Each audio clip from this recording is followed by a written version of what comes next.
मैंने उनसे ये भी अनुरोध किया था कि रेवाड़ी ही एक ऐसा स्थान है जहाँ से मोदी जी ने पहली अपनी रैली की थी।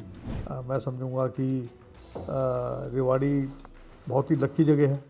नमस्कार, हरियाणा तक में आपका स्वागत है। मैं देशराज चौहान और मेरे साथ हैं कांग्रेस पार्टी से हैं जो कि कैप्टन अजय यादव जी, उनसे हम बात करेंगे। सर, किस तरीके से जो यात्रा में आप काफ़ी समय जो रहे राहुल गांधी के साथ, क्या किस तरीके देखते हैं आप? राहुल गांधी जी की यात्रा 7 सितंबर से शुरू हुई थी कन्याकुमारी से, जो कि हमारा दक्षिण का एक सबसे आखिरी छोर है, और करीबन 3300 किलोमीटर उन्होंने पूरे कर लिए हैं। और इस यात्रा में एक उनका ऑरा बढ़ा है। एक जो नफ़रत की दीवार थी धर्म, जाति, रंग भेद के नाम से, उस नफ़रत की दीवार को उन्होंने तोड़ा। लाखों की संख्या में लोग उनके साथ चले हैं। महंगाई, बेरोजगारी, भ्रष्टाचार, संवैधानिक संस्थाओं को जो इस तरह नष्ट किया जा रहा है और निजीकरण जो किया जा रहा है, यहाँ तक कि जो जातीय जनगणना के बारे में उन्होंने कह दिया कि अगर हमारी सरकार 2024 में बनती है तो हम जातीय जनगणना करवाएंगे। तो उसमें विशेष रूप से जो वंचित समाज के लोग हैं उनके लिए विकास के द्वार खुलेंगे।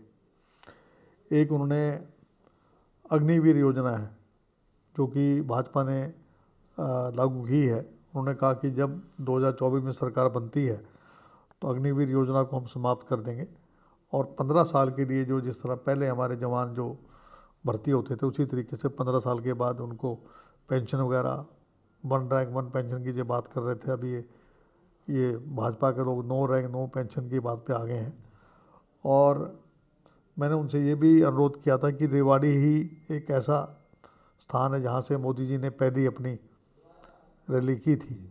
तो मैंने उनसे ये भी कहा है कि आप रेवाड़ी से श्री गणेश करो।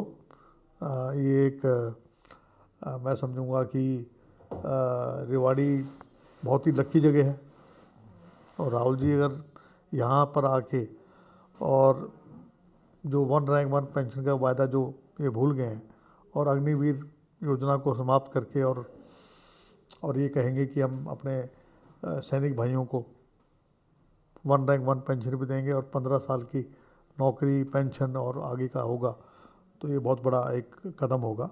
तो मैं भी एक एक्स सर्विसमैन होने के नाते उनका धन्यवाद करता हूँ। और जो श्रीनगर में जाकर जो झंडा फहरा रहे हैं, तो ये जो राष्ट्रवाद की बात जो करते थे, आज जो कश्मीर हालात में, उस हालात में राहुल गांधी जी की यात्रा को पूरी दुनिया में लोग, देश में तो कर ही रहे हैं लेकिन पूरी दुनिया में उनका डंका बजा है और एक जन नेता के रूप में उभरे हैं।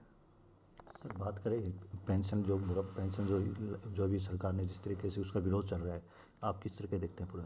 जहाँ जहाँ हमारी सरकार है, छत्तीसगढ़ में, राजस्थान में और अभी हिमाचल में बनते ही सरकार, हमने जो पुरानी पेंशन हमारे कर्मचारियों को लागू कर दी है, क्यों उससे जो हमारे कर्मचारी हैं उनको एक बुढ़ापे में एक राहत मिलती है, एक जिस तरीके से बुढ़ापे में सहारा होता है, तो पेंशन लागू करना अनिवार्य है।